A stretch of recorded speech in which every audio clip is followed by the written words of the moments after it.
A new poll showing Trump keeping the support of most of the people who voted for him nearly 2 years ago. The Pew research showing 59% of Trump voters staying enthusiastic about the president, with the president losing very little support among his voters since the election. I'm joined now by Alexandra Smith, the executive director of America Rising, and Ben Kissel. He's a radio talk show host and political commentator. Good to have you both here. Alexandra, this Pew poll is pretty interesting because it's not just like a one-time shot in the dark.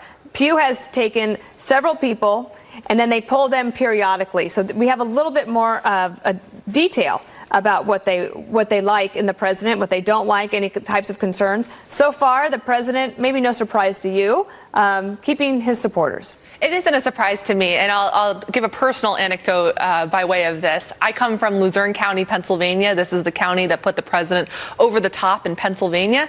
And, you know, my friends and family back there, when they talk about the president, some of them were two-time Obama voters who then voted for the president. When they talk about supporting President Trump and continuing to support him in the administration, they cite him doing things is what really is capturing them. Whether it's North Korea, they've told me about the trade agreements as something that they admire that he's doing, in contrast to other administrations. Ben, you do hear that for the president, for all the noise that he puts out there, and he does it a lot himself. But people do seem to be getting the message, people who support him, that they're like, okay, well, look, he said he wanted to get the tax cuts done. He did that. He said he would do dereg. He said he would do judges, and they see all of these things, so they say, what's not to like? Yeah, for better or for worse, he is doing what he promised to do on the campaign trail. I do want to focus on the number, the 18%. Obviously, 82% of his voters still support him. That 18%, though, is a bigger number than one might think, because let's not forget, he barely won Pennsylvania, Michigan, and Wisconsin. That was 77,000 votes, and he hasn't built his coalition whatsoever, so it is shrinking, and I don't think he can really afford to shrink it much more if he has any chances for 2020, because let's not forget Hillary also won the popular by 3 million votes. So that 18% is a very significant percent when you've cobbled together such a fragile coalition. I think that the Republicans are aware that the midterms could be difficult, especially in those suburbs. So we know that. Totally. I want to ask you about Nancy Pelosi. According to the Washington Post, Alexandra, 27 House Democratic candidates are now saying they're not sure that they would actually vote for her as Speaker. She's become a lightning rod. I talked to a Democratic consultant today. He thinks that the Democrats overall lose about 1 to 2 points because of Nancy Pelosi. That might not be as much as needed to basically count them out. Well, we at America Rising are guilty as charged for asking some of those people whether or not they're going to support Nancy Pelosi. And the reason why our trackers out in the field are asking that question is because it is that lightning rod issue.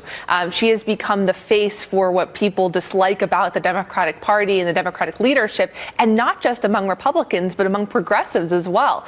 She's not as far to the left as some of them would like her to be. And so I think for Pelosi, look no further than the Ohio 12, where we had the Democratic candidate, Danny O'Connor. He said repeatedly in his campaign ads and in public statements that he wasn't going to support her. He goes to Washington for one day, and on the set of an MSNBC show, he says, oh, well, I'll support the eventual Democratic leader, who could be Nancy Pelosi. So his reversal in that, in such a close race, you have to think it made a little bit of a difference. Maybe it did, but Ben, I do wonder if the Democrats, like the Republicans, they wanted something new.